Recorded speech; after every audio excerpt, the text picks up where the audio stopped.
BJP আমার পিছনে যেতে দিয়ে ইডি এবং সিবিআইকে আমার পরিবারের জন্য একটি উদাহরণ স্থাপন করে সারা দেশের জন্য একটি উদাহরণ তৈরি করার চেষ্টা করেছে।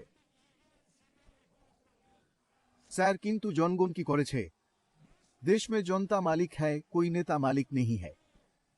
বাংলার জনগণ এবং আমার নির্বাচনী এলাকার জনগণ আমাকে তৃতীয়বারের মতো 7,10,000 ভোটের ব্যবধানে নির্বাচিত করেছে, যা মাদানডোলা মোদি, অমিত শাহ এবং বিজেপির লক্ষ লক্ষ অন্যান্য সদস্যদের জন্য একটি উদাহরণ স্থাপন করেছে।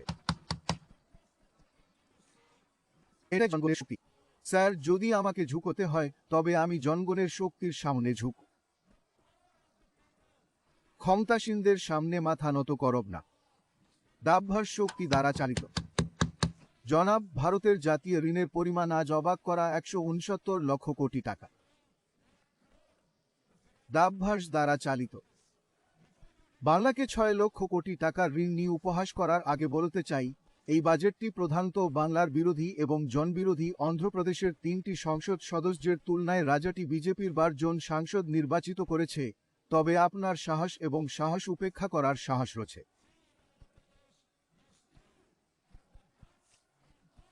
পশ্চিমবঙ্গ এবং তোমরা আবার যোগ্য জবাব পাবে। সম্ভবত কেন্দ্রীয় সরকার ও পশ্চিমবঙ্গের 2,02,42,25 বাজেট থেকে উদ্বোধন নিতে উৎসাহিত হতো।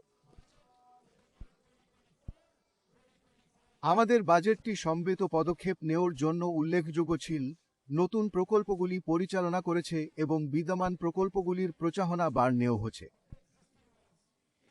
এটি সমস্ত সমাজের প্রতিটি শ্রেণীর প্রয়োজনীয়তা ঠিকমতো ঠিকানা করে, নারী, যুবক, শিক্ষার্থী, মাছুমারা এবং শিল্পকর্মীদের সমর্থন নিশ্চিত করে এবং প্রাথমিকতা দেওয়া হচ্ছে।